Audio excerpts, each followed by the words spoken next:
ప్రతి Indian Christian తప్పకుండా ఈ విషయం తెలుసుకోవాలి. మన ఇండియాలో ఆడపిల్లల చదువు కోసం మొట్టమొదటి బాలికల పాఠశాల స్థాపించింది క్రైస్తవులను మీకు తెలుసా?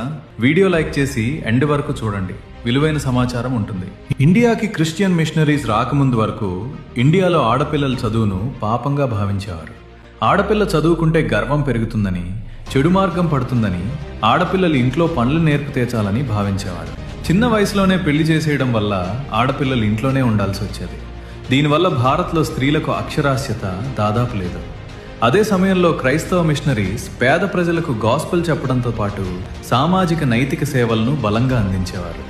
అయితే అప్పటి భారతీయ మహిళలు నిరక్షరాస్యులుగా ఉండటం, మగవారి కంటే తక్కువగా చూడబడటం, సతీ సహగమనం వంటివి వీరు గమనిస్తూ వచ్చారు. కొంతకాలానికి 1821లో మేరీ ఆన్ కుక్ అనే మిషనరీ మహిళ ఒక బాలికల పాఠశాల పెట్టారు. కొంతకాలం బాగానే నడిచింది. కానీ స్థానిక ప్రజలు, మా పిల్లలకు చదువు అక్కర్లేదు, చదువుకున్న ఆడపిల్లలను ఎవడు పెళ్లి చేసుకుంటారు, పైగా కింది కులాల వారితో కలిపి చదువు చెప్తావా అంటూ ఆ పాఠశాలను వ్యతిరేకించారు. దీనివల్ల మేరీ ఆన్ కుక్ గారు స్థాపించిన బాలికల పాఠశాల మూతబడింది.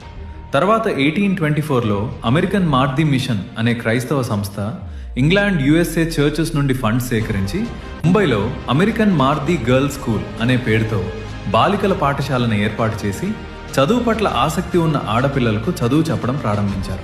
భారతీయ ఆడపిల్లలకు చదువు యొక్క విలువ, ఆసక్తి పెంచి ఇంకా కొన్ని బాలికల పాఠశాలలను విస్తరించారు. ఈ విధంగా ఇండియాలో ఆడపిల్లల చదువుకోవడం అనేది క్రైస్తవ మిషనరీస్ శ్రమ వల్లనే ప్రారంభమైంది. ఎన్నో రీల్స్ షేర్ చేస్తూ ఉంటాంగా ప్రతిరోజు. ఈ రీల్ని మాత్రం తప్పకుండా ఫ్రెండ్స్కి షేర్ చేయి. నీ షేర్ వల్ల చాలా మంది ఈ విషయం తెలుసుకుంటారు. ఏమేనని కమెంట్ చేయి. అకౌంట్ ఫాలో చేసి పెట్టుకో, ఎందుకంటే నువ్వు తెలుసుకోవాల్సింది చాలా ఉంది.